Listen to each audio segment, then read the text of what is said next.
I've been working with metaphors for quite some time before something became very obvious to me. And it's one of those elusive, obvious things. It was there staring me in the face, and probably other people too, but I hadn't noticed. Now, what I'm going to tell you, I don't think I can take credit for, even though I came up with it myself, because I suspect I'm not the first one to observe it. I also suspect there's going to be lots of people who will be frantically disagreeing with me just because they can. That's the nature of the whole personal development stuff. Now, the observation was that metaphor is geocentric. Oh yeah. Now what I mean by geocentric is not that the whole heavens and whatever revolve around us. It's that we are central to the metaphor. Metaphor extends infinitely in all directions. So when we elicit a metaphor from somebody, it's not defined or confined by distinctions such as distance and size and all the rest of it. The metaphor extends all the way to the left, all the way to the right, all the way in front, behind, up and down. Metaphor is infinite in terms of its representation. Now, the observation was this: if you elicit the metaphor from somebody and then work with that metaphor, if you move them physically in space, the metaphor stays where it is. And what we've done is move them a proportional distance through the metaphor. Now, it might well be the distance that we move them is equal to literally that distance. It might be that one step in this direction in metaphor is equal to a mile, or less than that. There's lots of variations. It depends on the scaling of these things. So metaphor is geocentric. At the point of elicitation, it stays where it is, and we can move the person through the metaphor. Now, this is very useful. There's a difference here with things like memory, for example. So you can elicit a memory. We do a classic NLP thing. We know that memory is located, say, here in three-dimensional space. It can be defined submodality-wise, so it's in a frame, it's two-dimensional. It might be still, it's in color. Now, if I move, the memory moves with me. And if I turn, it will turn with me. Now, we can create variations with that, where I can leave it there and turn, so it changes in relation to myself. But generally, unless we make a deliberate change, it moves with us. Metaphor doesn't. Now, what this means is that when we're doing a metaphors of movement session, if we've elicited the metaphor, we've done some other stuff, and the person's moved in geographical space, we need to re-elicit it again if we're redefining where they are in the metaphor to the point of origin, to the point of beginning. Or we have to put them back where they were to begin with at the point of elicitation. So, metaphor is geocentric.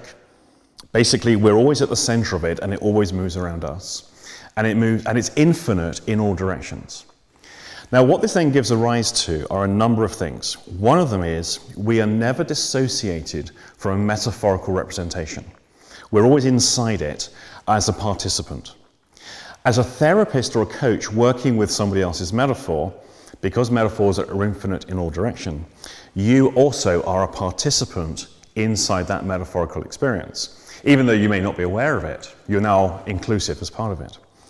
This is why on day 3 of the metaphors of movement, this is on the level 2 training, what we do is we introduce the psychodramatic element where practitioners are learning how to be a participant inside that metaphorical representation.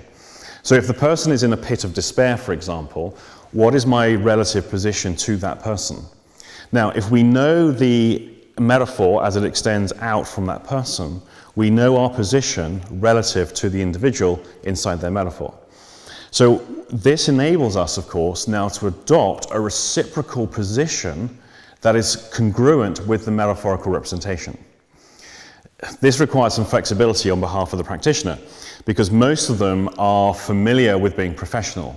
They're familiar with being coaches or therapists, where they have a blank expression, they're not emotive, they are professional, and basically they put on a persona of being a therapist, whilst simultaneously expecting the client to be congruent, open and honest and genuine, which is a bit of a mismatch. What we're going to do is we're going to be a participant inside the person's metaphor, therefore we're interacting at the level of their representation. This is quite novel for many therapeutic approaches. So we're never dissociated, we're always a participant, even if we are the operator or the coach or the guide or therapist, whatever we like to call ourselves. Now, what this also means is that if we say, okay, so what's to the left, and the person says, well, nothing, it stops, There's information that is not available to their conscious awareness. Now, there may be a number of mechanisms as to why that's the case. Quite often, what we're finding is that the reason there's nothing there is because this is how they remain normal. When we're dealing with problematic states, and bearing in mind these metaphors are usually representative of people's problems, I'm a therapist after all, that's what people bring to me. There's a reason why there's nothing further over there to the left, because whenever their brain goes to think about that, it's much easier to think about something else, because otherwise they have to explore it, and it may not be very nice for them.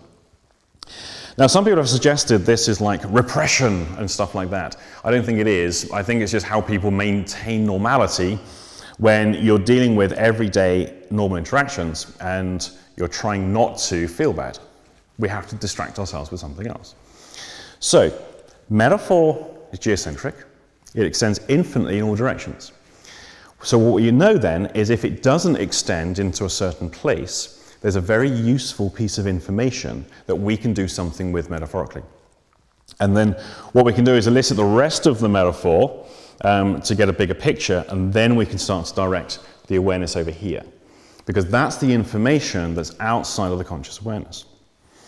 Now, if we're a participant within that metaphor, so we start conducting ourselves congruently with the representation the other person has offered, we don't need to ask them or direct them to what's over there. The quality of our interaction, the way that we're interacting, will start to reveal that information to the person's conscious awareness. So what we're able to do is start to create these psychodramatic ways of working with people. So rather than having question, answer, there's the script, the same 8 questions I ask you about the metaphor, if we're looking at certain other metaphorical models. What we can start to do is to open up our own flexibility in order to interact with it. And now what we're going to do is make their metaphorical experience real. If there's more than one person in the room, if we have a number of coaches or a number of other people, they can all start taking reciprocal positions too. Now this is where it starts to get interesting. So you're the client, we've elicited your metaphor, I'm now taking a reciprocal position to your metaphor. We've identified there's areas in the metaphor that are outside of your conscious awareness. There's other people who are also in the room who can similarly interact with you, but also interact with me and me with them and them with each other, independent of you. So now what we can start to do is act out a psychodrama of your metaphorical representation while you observe what we're doing. We can then pace and lead you into all sorts of different interesting areas, which give you the ability now to deal with these things differently. This is where it starts to get quite complicated and takes a lot of training. This is why the Metaphors of Movement model is now 11 levels of training. Up until the point of today, the only levels we've taught are 1 and 2, which are 2 days each.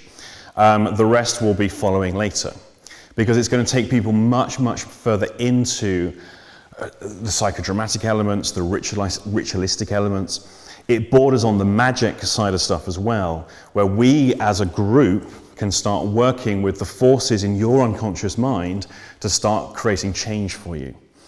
This is way removed from techniques. There's no script, there's no technique as such. There's a set of principles that when everyone knows them, we can start doing some interesting stuff.